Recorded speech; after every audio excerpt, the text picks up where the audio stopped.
कक्षा 5 की हिंदी की पाठ्य पुस्तक रिमझिम में संकलित पाठ की ध्वनि प्रस्तुति। पाठ का शीर्षक है स्वामी की दादी।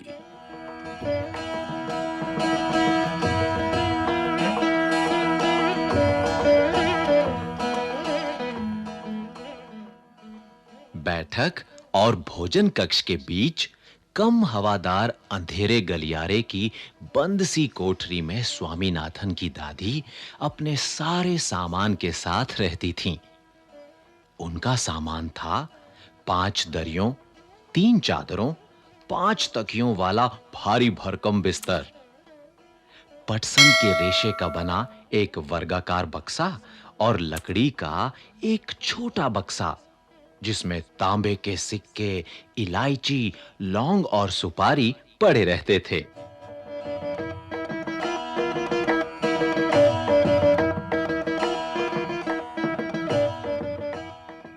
रात के भोजन के बाद स्वामीनाथन दादी के पास उनकी गोद में सिर रखे लौंग इलायची की गंध भरे वातावरण में अपने को बहुत प्रसन्न और सुरक्षित महसूस कर रहा था। आजा आजा आजा।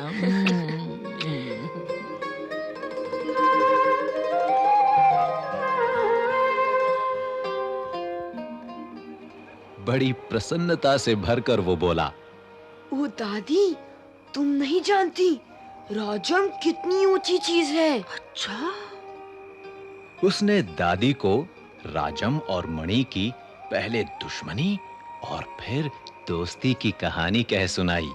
तुम्हें पता है उसके पास सचमुच की पुलिस की वर्दी है। स्वामीनाथन बोला, सच? उसे पुलिस की वर्दी क्यों चाहिए? दादी ने पूछा। उसके पिता पुलिस अधीक्षक हैं। वो यहाँ की पुलिस के सबसे बड़े अफसर हैं। अच्छा, दादी काफी प्रभावित हुई।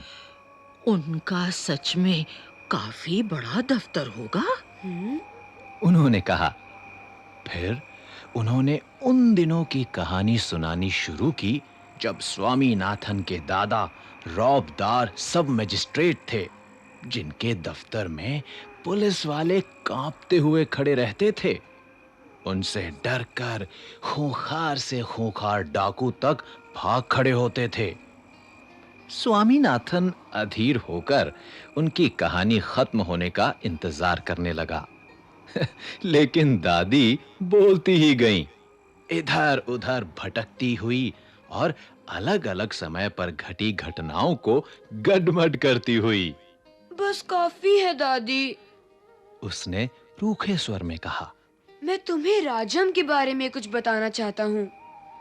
जानती हो उसे गणित में कितने नंबर मिलते हैं? सारे नंबर मिलते होंगे, है ना? दादी ने पूछा। अरे नहीं, उसे 100 में से 90 मिलते हैं। चलो अच्छा है, लेकिन तुम्हें भी मेहनत करके उसकी तरह नंबर लेने चाहिए। तुम्हें पता है, तुम्हारे दादा कभी-कभी ऐसे उत्तर लिखते थे कि परीक्षकों को भी चकित कर देते थे। किसी सवाल का जवाब देने में वे दूसरों के मुकाबले 10वां हिस्सा वक्त लेते थे और फिर उनके जवाब इतने शानदार होते थे कि कभी-कभी उनके अध्यापक उन्हें 200 नंबर तक दे देते थे। जब उन्होंने एमए किया तो उन्हें इतना बड़ा मेडल मिला था। मैं कई सालों तक उसे गले में पहनती रही। पता नहीं मैंने कब उसे उतारा। हाँ, जब तुम्हारी बुआ पैदा हुई। नहीं, तुम्हारी बुआ नहीं, तुम्हारे पिता। हाँ, याद आया, तब बच्चा 10 दिन का था। अरे नहीं, मैंने पहले ठीक कहा था। तुम्हारी बुआ ही पैदा हुई थी। पता है, वो मेडल अब कहाँ है? हम्म, मैंने वो तुम्हारी बुआ को दिया और उस बेवकूफ ने उसे गलवा कर 4 चूड़ियां बनवा ली, और वो भी इतनी मामूली सी चूड़ियां कि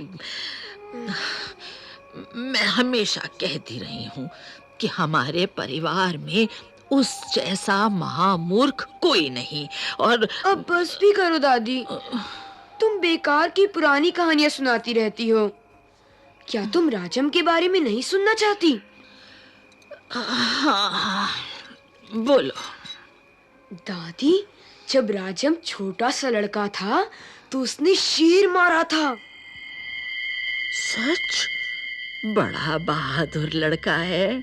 तुम ये बात मुझे खुश करने के लिए कह रही हो? अरे नहीं नहीं। तुम्हें यकीन नहीं हुआ होगा।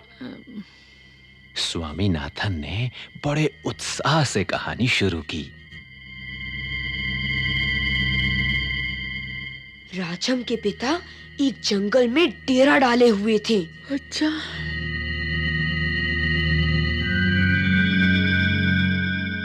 राजम उनके साथ था। अचानक 2 शेर उन पर झपटे और एक ने पीछे से हमला करके पिता को गिरा दिया। दूसरे ने राजम का पीछा किया। राजम एक झाड़ी के पीछे छुप गया और वहीं से गोली चलाकर शेर को मार डाला। दादी, क्या तुम सो गई? उसने कहानी खत्म होने पर पूछा। नहीं नहीं बेटा, सुन रही हूँ। अच्छा बताओ, कितने शेर आए थे? 2 शेर राजम पर झपटे थे। दादी ने जवाब दिया।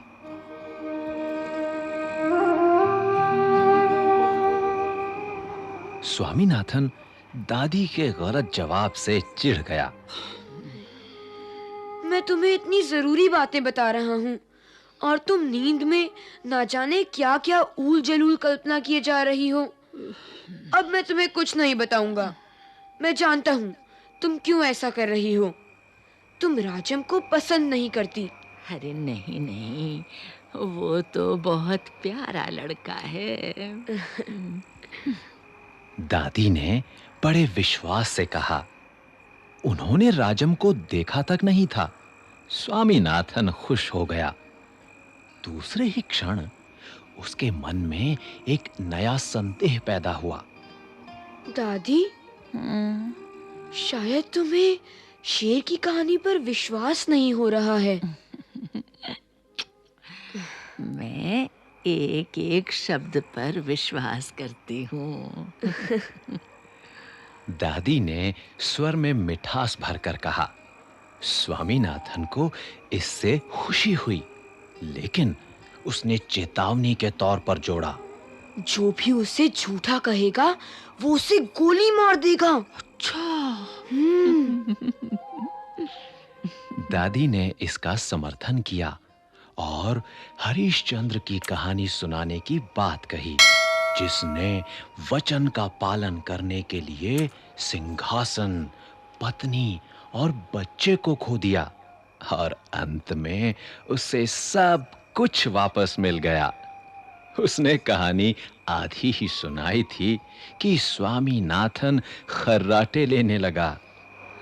तो हरिश्चंद्र ने अपनी पत्नी और बच्चे को इस तरह से खो दिया, लेकिन बाद में दादी भी रुक-रुक कर बोलने लगी। फिर वो भी सो गई।